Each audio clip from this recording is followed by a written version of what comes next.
আমি ধন্যবাদ জানাই আমাদের মাননীয় প্রধানমন্ত্রী, যিনি অগ্রাধিকার ভিত্তিতে খালগুলোকে গুরুত্ব দিয়েছেন। আমি তাৎক্ষণিক সাক্ষাৎ ভাইয়ের সাথে কথা বলেছি এবং উনি তাৎক্ষণিক ব্যবস্থা নিয়েছেন। যে কোনো উপায়ে হোক এই খাল উদ্ধার করতে হবে, কারণ 12 নম্বর ওয়ার্ডটা টোটালি আপনার যে আমাদের পানি মানে গৃহস্থলী পানির বাড়িঘর পানির ড্রেনেজ সিস্টেমটা টোটালি খালের উপর ডিপেন্ড। অর্থাৎ সারা নারায়ণগঞ্জ তলায় গেল 12 নম্বর ওয়ার্ড কখনো কৃত্রিম জলবদ্ধতায় তলায় না।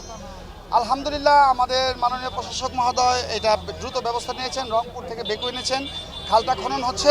দূর রংপুর থেকে এই যে আজকে বেকুটি এনেছি, আমাদের নারায়ণগঞ্জ সিটি কর্পোরেশনে এই ধরনের যন্ত্র নাই। আমরা রংপুর থেকে গাড়ি দিয়ে এখানে এনেছি এবং এটা যে কয়দিন লাগে নারায়ণগঞ্জ শহরে যে কটা খাল আছে সে কটা আমরা এই এই বেকু দিয়ে পরিষ্কার করব এবং আপনার খনন করে এইটার কাজটা হলো যে এই কাজের উপকারিতাটা হলো যে খালগুলি যদি আমরা পরিষ্কার পরিচ্ছন্ন করতে পারি তাহলে মানুষ পরিবেশটার একটা উন্নয়ন ঘটবে এবং এই খালের চারিদিকে আমরা গাছ লাগিয়ে এটা এই গ্রিন সিটি হিসাবে গড়ে তুলব নারায়ণগঞ্জকে।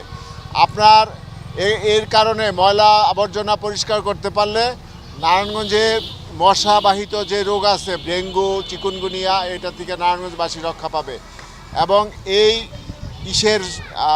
কি বলে এই খালের চারিদিক দিয়া যারা বসবাস করে তাদের কিন্তু মশার খুবই উপদ্রব। আমরা এইটার সাথে সাথে এই এলাকায় মশা মারার জন্য, কারণ এইগুলি পরিষ্কার করার পরে এই মশাগুলি বাড়ি ঘরে যাবে, সেগুলো যাতে ধ্বংস হয় সেটার জন্য আমরা সেটা চেষ্টা করব এবং না এই এলাকার মানুষের যে জলাবদ্ধতার যে সমস্যা সেই সমস্যার সমাধান হবে।